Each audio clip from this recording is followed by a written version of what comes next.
নমস্কার বন্ধুরা, ঘরোয়া হেসেলে সবাইকে স্বাগত। আশা করছি আপনারা সকলেই খুব ভালো আছেন। আজকে আমি অনেক দিন পরে আর একটা রেসিপি নিয়ে আসলাম আপনাদের সামনে। রেসিপিটা দেখেই জিভে জল চলে আসলো তো? হ্যাঁ, আজকে বানাচ্ছি কুলের আচার। তো দেখুন আজকে রেসিপিটা কিভাবে আমি তৈরি করি কুলের আচারটা, সেটা আপনাদের সঙ্গে শেয়ার করব। প্রথমে দেখুন এখানে কড়াই বসিয়ে দিয়েছি। কড়াইয়ে সব মশলাগুলোকে ভেজে নেব। প্রথমে দিয়ে দিচ্ছি গোটা ধনে। ধনেগুলোকে খুব ভালো করে এভাবে ফ্রাই করে নিচ্ছি, যাতে মশলার যে ভাজা ভাজা গন্ধটা সেটা চলে আসে। বেশি কিন্তু ভাজতে যাবে না, তাহলে মশলার গন্ধটা কিন্তু চলে যাবে। তো ধনেটা আমার ভাজা হয়ে গেছে। এখন আমি দ্বিতীয় মশলাটা দিয়ে দিচ্ছি। এখানে দিয়ে দিলাম হচ্ছে মৌরি। সবই আমি এক মুঠ করে দিচ্ছি, বেশি এখানে ভাজার কোনো দরকার নেই, কারণ সবগুলো মিশিয়ে কিন্তু অনেকগুলো হয়ে যাবে। তো দেখুন খুব ভালো করে মৌরিগুলোকেও ভেজে নিচ্ছি। একটু ভাজা ভাজা হয়ে গেলে সুন্দর গন্ধ বেরোলেই কিন্তু আর মশলাটা ভাজা হয়ে যাবে। তো দেখুন মৌরিটাও আমি খুব ভালো করে ভেজে নিচ্ছি। মৌরিগুলোকে খুব ভালো করে ভাজা হয়ে গেছে। এখন আমি কড়াই থেকে নামিয়ে নিলাম। এখন দিয়ে দিচ্ছি রাঁধুনি। রাঁধুনিটা দেওয়া খুব প্রয়োজন, কারণ রাঁধুনি না দিলে কিন্তু আচারের স্মেলটা খুব ভালো আসে না। তো রাঁধুনিটা খুবই প্রয়োজন আচারের জন্য। রাঁধুনিটাকেও খুব ভালো করে ভেজে নিলাম। আর এখন দিয়ে দিলাম কয়েকটা শুকনো লঙ্কা। শুকনো লঙ্কাটাকে আমি খুব ভালো করে ভেজে নিচ্ছি, একটু কালচে কালচে করে ভেজে নেব। মশলাগুলো ভাজার আগে আমি কুলগুলোকে খুব ভালো করে ধুয়ে তারপরে কুলগুলোকে ফাটিয়ে দেখেছিলাম যে ভেতরে পোকা আছে কিনা। সেটা দেখা কিন্তু খুবই প্রয়োজন, নাহলে কিন্তু কুলের আচার বানালে আচারটা খুব তাড়াতাড়ি নষ্ট হয়ে যেতে পারে। আর পোকা থাকলে তো সেই আচারটা একদমই ভালো হবে না। তো শুকনো লঙ্কা দেখো ভাজা হয়ে গেছে। এখন আমি দিয়ে দিচ্ছি জিরে। জিরেটাকে কিন্তু আমার আগেই ভাজা রয়ে গেছে, ভেজেই কিন্তু আমি গুঁড়ো করে নিয়েছি, সেই জিরেটাই দিয়ে দিলাম। আর এখন দেখো সব মশলা আমার ভাজা হয়ে গেছে। ভাজার পরে আমি মশলাগুলোকে খুব ভালো করে বেটেও নিয়েছি শিলনোড়াতে। শিলনোড়াতে মশলাগুলো কিন্তু ভাজলে পরে খুব ভালো মিহি হয়, সেজন্য শিলনোড়াতে বেটে নিয়েছি। এখন দেখো কড়াইতে দিয়ে দিচ্ছি জল। এখানে ঠান্ডা জল দিচ্ছি। জলটা কিন্তু খুব ভালো করে বয়েল করতে হবে। খুব ভালো করে বয়েল করার পর দেখুন বয়েল আমার হয়ে গেছে জলটা। বয়েল করার পর কিন্তু আমি গুড় দিয়ে দিচ্ছি। গুড়টাকে খুব ভালো করে এভাবে ভেঙে নিচ্ছি। এভাবে গোটা গোটা দিলে পরে কিন্তু গুড়টা গলতে অনেকটা টাইম লাগবে, তো সেজন্যই আমি ভেঙে দিচ্ছি। আর গুড়টা দেওয়ার পর গুড়টাকে কিন্তু জাল হতে দেবো কিছুক্ষণ। এই রেসিপিটা আমি আমার মায়ের কাছ থেকে শিখে নিয়েছি। আমার মা খুব ভালো আচার বানাতেন, যে কোনো ধরনের আচার খুব ভালো বানাতেন। তো আমার আচার বানানো শেখা এই আমার মায়ের কাছ থেকেই। তো দেখুন এখন গল্প করতে করতে কিন্তু অনেক কথাই হয়ে গেল। এখন দেখুন আমি কিন্তু গুড়গুলোকে এভাবে কিন্তু ভেঙে নিচ্ছি খুন্তির সাহায্যে, তাহলে তাড়াতাড়ি গুড়টা গলে যাবে জলের সঙ্গে। তো দেখুন খুব ভালো করে কিন্তু গুড়গুলোকে আমি গুলিয়ে নিচ্ছি। অনবরত কিন্তু এভাবেই নাড়িয়ে নাড়িয়ে গুড়টাকে গলিয়ে নিচ্ছি। দেখুন গুড়টা কিন্তু খুব ভালো করে জাল হয়ে গেছে, আমার ফুটতেও শুরু করে দিয়েছে।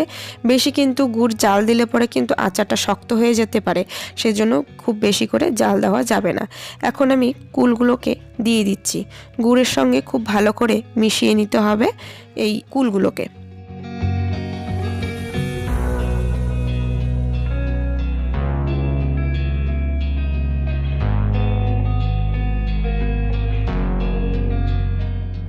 দেখুন খুব ভালো করে কিন্তু মিশে গেছে কুল আর গুড়। এখন আমি কড়াই থেকে নামিয়ে নেব কুল আর গুড়গুলোকে। নামিয়ে নিয়ে কড়াইটাকে ধুয়ে আবার আমি কড়াই বসিয়ে দেব। এখন আমি নামিয়ে নিচ্ছি কুলগুলোকে। নামিয়ে নিয়ে কড়াইটা আবার বসিয়ে দিয়ে গরম করে নিচ্ছি। আর এখন দিয়ে দিচ্ছি পরিমাণ মতন তেল। এখানে আমি 4 টেবিল চামচের মতন তেল নিয়েছি। আপনাদের প্রয়োজন অনুযায়ী তেলটা নেবেন। আর দিয়ে দিলাম এখানে 5 ফোড়ন, আর দেব হচ্ছে 3টে শুকনো লঙ্কা। এখন ফোড়নগুলোকে একটু ভাজা ভাজা করে নিচ্ছি।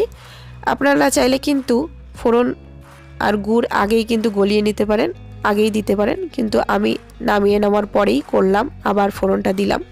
তো এখন দেখুন ফোড়নটা খুব ভালো করে কিন্তু ভাজা ভাজা হয়ে গেছে। আমি এখন গুড় আর কুলগুলোকে দিয়ে দিচ্ছি। ফোড়নটা হয়ে গেল, আর এখন কিছুক্ষণ নাড়িয়ে নেব।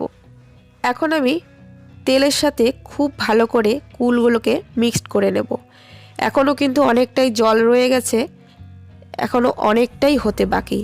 আর বাকি মশলাগুলো কিন্তু দেওয়া বাকি। কুলগুলো দেওয়ার পর কিন্তু আমি একটু সামান্য নুন দিয়েছিলাম, সেটা কিন্তু স্কিপ হয়ে গেছে কারণ সেই সময় কারেন্টটা চলে গেছিলো জন্য আমি দেখাতে পারিনি। আপনারা আপনাদের প্রয়োজন অনুযায়ী লবণটা দেবেন, খুব সামান্য পরিমাণেই লবণটা দেবেন, সেটার জন্য খুবই দুঃখিত আমি ফুটেজটা দেখাতে পারিনি। তো দেখুন আমি অনবরত নাড়িয়ে চলছি, না হলে কিন্তু নিচে লেগে যেতে পারে, সেজন্যই কিন্তু অনবরত এখন নাড়তে হবে। তো দেখুন আপনারা যদি ঝাল চান ঝাল কিন্তু দিতে পারেন। আমি এখানে সামান্য পরিমাণে কাশ্মীরি লাল লঙ্কার গুঁড়ো দেব, আপনারা চাইলে ঝাল লঙ্কাটাও দিতে পারেন, তাতে কিন্তু আচারটা খেতে আরও বেশি ভালো লাগবে। তো দেখুন আমি কিন্তু কাশ্মীরি লাল লঙ্কাটা দিয়ে দিচ্ছি। আর দেখুন কতটা জাল হচ্ছে এই কুলের আচারটা। এভাবে কিন্তু জাল হতে হতে যখন এই গুড়টা আঠালো হয়ে যাবে তখন কিন্তু নামিয়ে নিতে হবে, কারণ নামানোর পরেও কিন্তু এই কুলটা আর গুড়টা আটোসাটো হয়ে যাবে, যার জন্য একটু জলজলই নামাতে হবে, না হলে খুব আঠা হয়ে যাবে আর টাইট হয়ে যাবে কুলটা, আপনাদের কিন্তু দেখে বুঝতে হবে। তো দেখুন কুলের আচার কিন্তু মোটামুটি প্রায় তৈরি হয়ে যাচ্ছে, আর গুড়টাও কিন্তু এখন একটু আঠো আঠো হতে চলেছে। তো দেখুন এই যে কুলের কালারটাও কিন্তু চেঞ্জ হয়ে গেল, অনেকটাই কালচে কালচে কালার চলে আসলো। এখন নামানোর আগে আমি দিয়ে দিচ্ছি সবগুলো মশলাগুলোকে নামানোর আগেই দেবেন, না হলে সেন্টটা কিন্তু নষ্ট হয়ে যেতে পারে, সেজন্য আমি নামানোর আগেই সব মশলাগুলো দিয়ে ঘেটে একদম পুরো মশলা মিশিয়ে তারপরে নামিয়ে নেব। দেখুন কুলের আচার বানানো কিন্তু খুব সহজ, একদম কোনো ঝুট ঝামেলা ছাড়াই, শুধু মশলাটা বানানোটাই অসুবিধা, আর কিছু প্রবলেম নেই। কিন্তু দেখুন একদম ঝটপট কিন্তু কুলের আচার তৈরি হয়ে গেল, আর আমার আচার খেতে খুবই ভালো লাগে। আপনাদের কাদের কাদের এরকম আচার খেতে ভালো লাগে অবশ্যই আমাকে কমেন্টে জানাবেন। আর আচার কিন্তু যে কোনো কিছুর সাথেই খেতে ভালো লাগে, ভাত বলো রুটি বলো যে কোনো কিছুর সাথেই কিন্তু খেতে কিন্তু দুর্দান্ত লাগে। আপনাদের এই রেসিপিটা কেমন লাগলো অবশ্যই আমাকে কমেন্টে জানাবেন, আর বাড়িতে একবার হলেও ট্রাই করবেন, দেখবেন খুব ভালো লাগবে। যারা যারা আমার চ্যানেলটিকে এখনও পর্যন্ত সাবস্ক্রাইব করেননি তারা প্লিজ আমার চ্যানেলটিকে সাবস্ক্রাইব করে দেবেন এবং পাশে থাকা বেল আইকনটিতে অবশ্যই ক্লিক করে দেবেন। সবাই ভালো থাকবেন, সুস্থ থাকবেন, ধন্যবাদ।